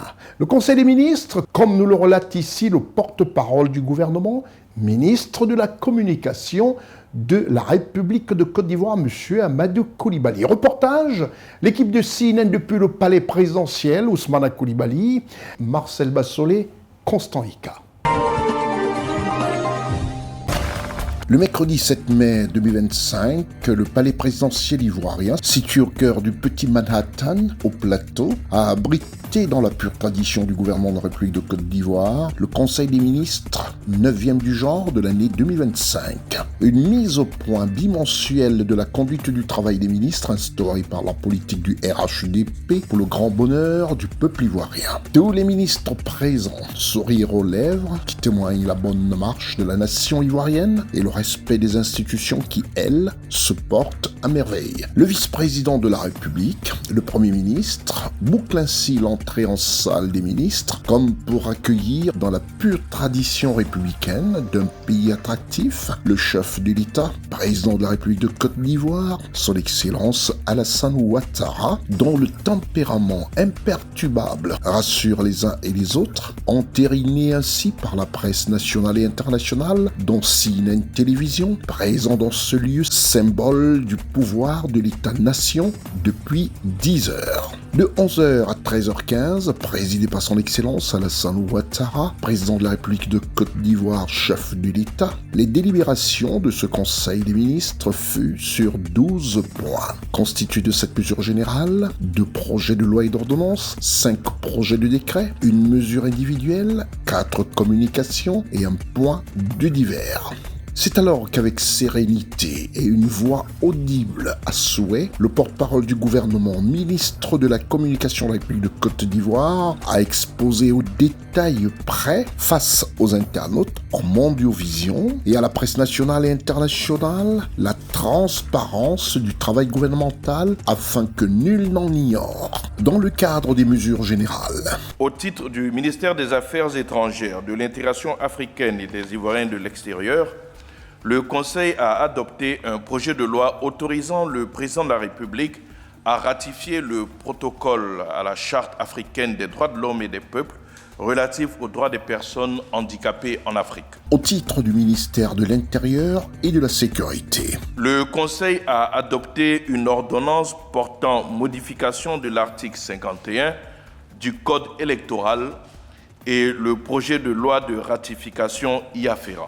Au titre du ministère d'État en relation avec les ministères concernés dans le cadre des décrets, le Conseil a adopté un décret portant organisation de la formation continue des fonctionnaires et agents de l'État. Au titre du ministère des Affaires étrangères, de l'intégration africaine et des Ivoiriens de l'extérieur, en liaison avec le ministère d'État, ministère de la Défense, 4 décrets ont été adoptés. Le premier décret porte ratification de l'accord cadre en matière de coopération militaire dans les domaines de la formation, de la technique et de la science entre le gouvernement de la République de Côte d'Ivoire et le gouvernement de la République de Turquie, signé le 26 mars 2015 à Ankara, à l'occasion de la visite officielle du président de la République en Turquie en mars 2015. Le deuxième décret porte ratification de l'accord de coopération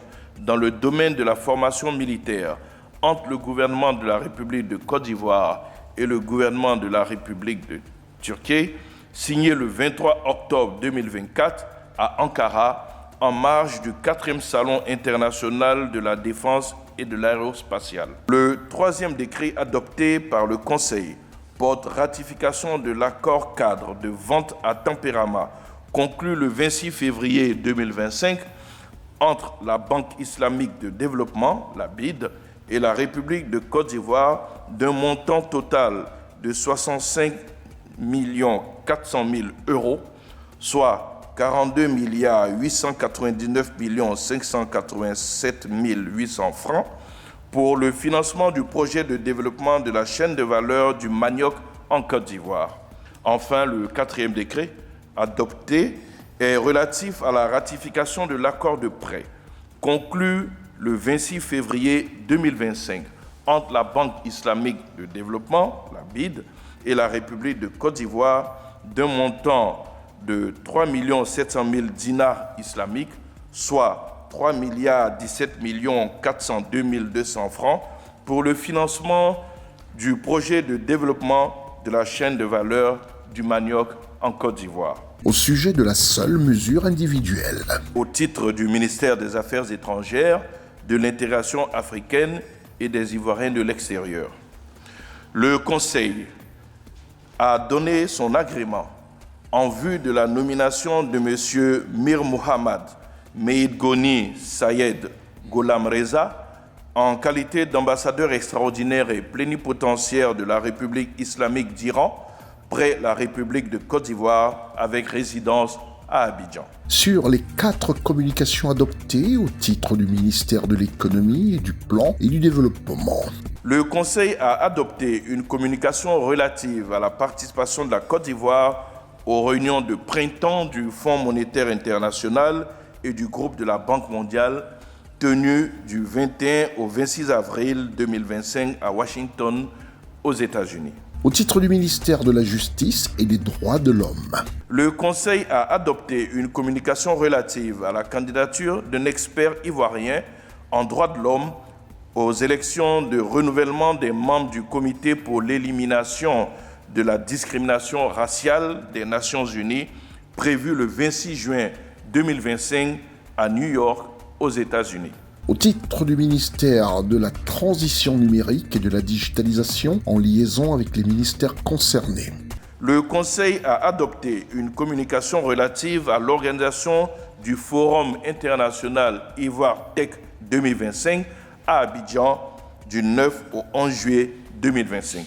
Ce âpre Conseil des ministres a tout abordé au titre du ministère de l'Emploi et de la Protection sociale.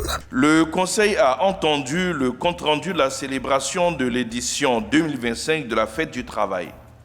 À l'occasion de cette célébration, le Premier ministre a exprimé sa profonde reconnaissance à l'endroit de la vaillante population ivoirienne ainsi qu'à l'ensemble des travailleurs dont l'abnégation et le labeur portent la croissance et la résilience de l'économie nationale. Sur le point de divers, le Conseil a entendu une communication relative à la participation de la Côte d'Ivoire à la cérémonie d'investiture du président de la République gabonaise, son Excellence M. Brice Clotaire Oligui Nguema. Le porte-parole du gouvernement, ministre de la Communication de la République de Côte d'Ivoire, M. Amadou Coulibaly, a alors écouté les deux questions des journalistes, le ramenant ainsi à refaire des précisions pour encore mieux se faire comprendre. Et s'agissant de la question sur un éventuel désordre, le ministre a réaffirmé la position du gouvernement. Toutes les formes d'expression démocratique sont autorisées dans notre pays. La seule chose qui n'est pas autorisée, c'est le désordre. Et si tant il est qu'il devrait avoir donc du désordre, le gouvernement prendra ses responsabilités. Prochain Conseil des ministres prévu le 21 mai 2025.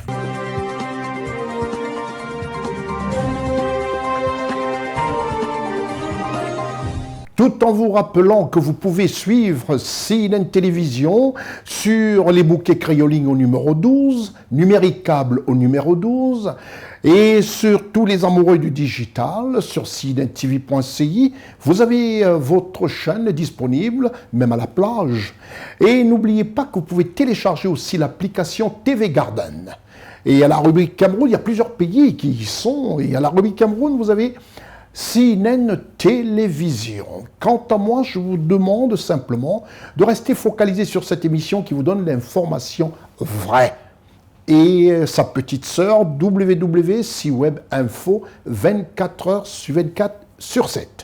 C'était votre programme d'information avec l'UIL, l'Université internationale de Libreville, le fleuron de la formation universitaire en Afrique. Avec la complicité de toutes nos équipes que je remercie durant 2 semaines qui ont travaillé d'aplomb, CNN Télévision du côté de Libreville, CNN Télévision Cameroun, Yaoundé-Douala et CNN Abidjan, mais en relais professionnel de ce programme Constier Week News. Quant à moi, je vous donne rendez-vous sur votre petit écran.